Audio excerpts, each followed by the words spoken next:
Halo, selamat datang di channel Ruang Taktik. Di video kali ini kita akan analisis perlawanan Newcastle atas Manchester City yang berakhir dengan skor 3-3. Di awal musim ini terlihat beberapa pendekatan tim yang melawan Manchester City, yaitu bermain dengan 5 back guna menutup 5 koridor penyerangan.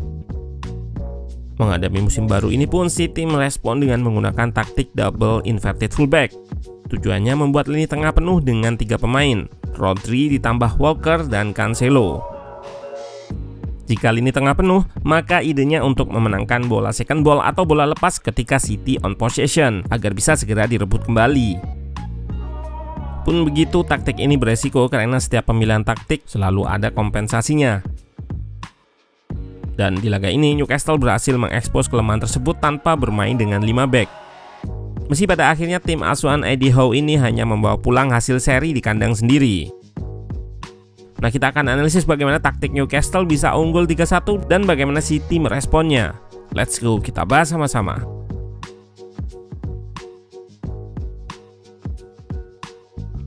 Newcastle bermain dengan 4-3-3 yang akan diubah menjadi 4-5-1 saat bertahan.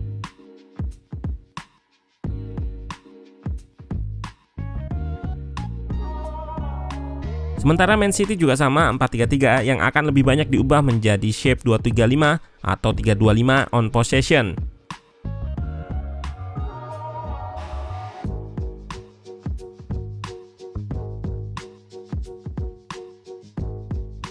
Di awal tadi sudah disebut kalau City ingin lini tengahnya penuh atau padat untuk situasi counter press atau rebut bola kembali.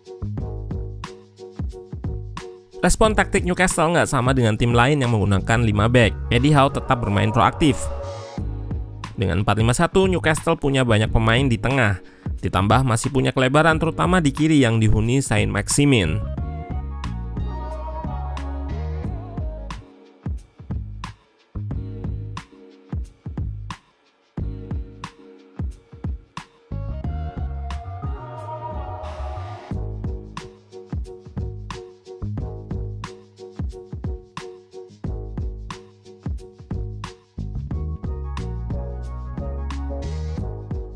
Salah satu peluang dari situasi ini ada di menit 23. Lini tengah Newcastle bisa memenangkan bola. Maximin bebas lantaran Walker dan Cancelo yang berada di tengah gagal melakukan counter press. Pada menit ke-25 juga ada peluang dari situasi bola hilang lalu rebut kembali atau counter press.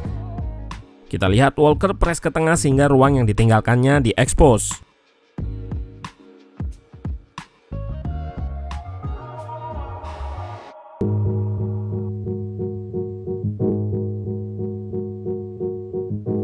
Begitu, taktik ini bukannya tanpa celah.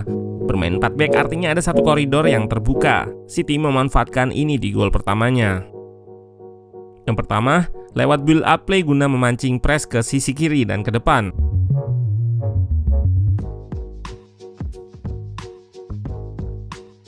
Lalu Gundo switch ke sisi kanan yang nggak terjaga. Ini membuat pertahanan Newcastle disorganisasi.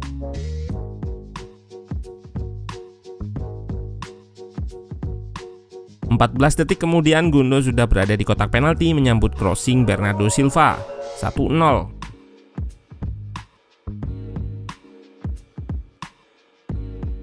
Man City mendapat peluang kembali di menit 15.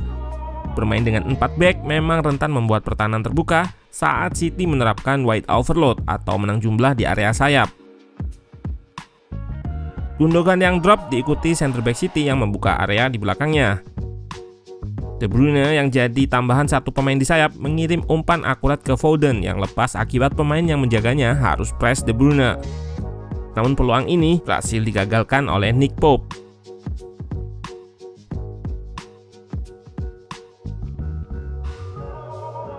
Pendekatan Newcastle terutama setelah kebobolan lebih banyak press ke depan alih-alih menunggu City di belakang. Seperti di peluang ini di mana terjadi lantaran high press Newcastle. Saat City masih fokus bertahan di sisi bola, perpindahan serangan dilakukan ke Maximin yang bebas.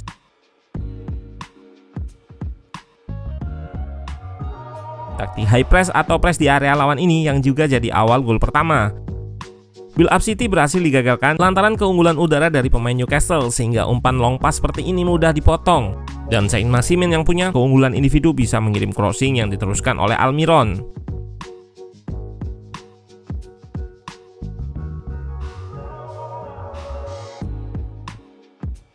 Bermain dengan striker dan lini tengah yang press ke depan membuat celah di ruang antar lini. Hal ini adalah ide taktik build up pendek City yang bertujuan memancing press ke depan, lalu mengekspos ruang antar lini seperti di peluang ini. Pun begitu, kegigihan Newcastle untuk terus proaktif melakukan press berhasil mendapatkan 1 gol lagi dari direct build up yang mentargetkan area kanan pertahanan Man City. Di sini kembali Eddie Howe memanfaatkan keunggulan udara dari Joelinton. Maximin yang mendapat bola kembali menjadi aktor berkat aksi individunya yang bergerak diagonal sehingga menyulitkan bek karena bergerak dari bek satu ke bek lainnya. Lari diagonal memang efektif untuk mengacaukan marking bek lawan.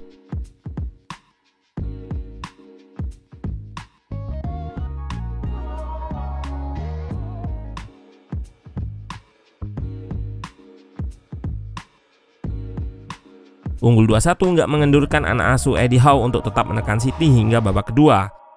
Namun lawan mereka adalah Manchester City yang juga tetap proaktif untuk mempertahankan possession berkat ketahanan pressing yang tinggi dari pemain-pemainnya.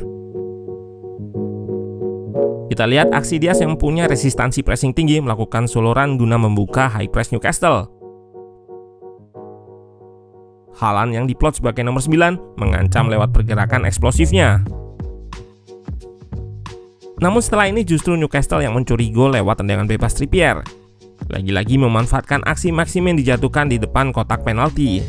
Tendangan bebas yang akurat dari Trippier. 3-1. Tugas Man City di atas kertas makin berat. Namun ide taktiknya tetap sama, menggunakan attacking shape dengan 5 pemain mengisi tiap koridor, membuat pertahanan Newcastle harus waspada terutama terhadap aksi-aksi individu serta jumlah pemain City di pertahanannya. Man City bisa mencuri 1 gol lewat set piece yang dimainkan short atau pendek ke De Bruyne. Dari sini kita lihat pemain yang punya postur tinggi jadi target untuk menciptakan scrimmage dan Haaland berhasil ceploskan bola ke gawang Nick Pope. 3-2.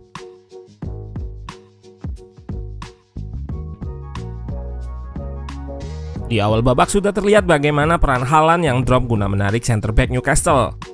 Penyerang berusia 22 tahun ini drop guna terlibat dalam build up. Hanya selang beberapa menit dari gol pertama, Man City kembali bisa mencetak gol. De Bruyne kembali menjadi aktor berkat umpannya. Sebelumnya ada gerakan counter movement dari Haaland yang drop guna menarik center back dan Bernardo Silva datang untuk mengekspos ruang sempit tersebut. Counter movement atau gerakan kebalikan antara 1 drop dan 1 naik. 3-3. Meski mendapatkan pressing ketat, kita lihat kualitas build up City memang di atas rata-rata. Jadi wajar jika beberapa klub lebih memilih nggak melawan namun bermain reaktif atau menunggu. Sementara Newcastle di laga ini patut diberi kredit karena keberaniannya bermain proaktif serta melawan press City. Salah satu laga yang menarik di EPL musim ini.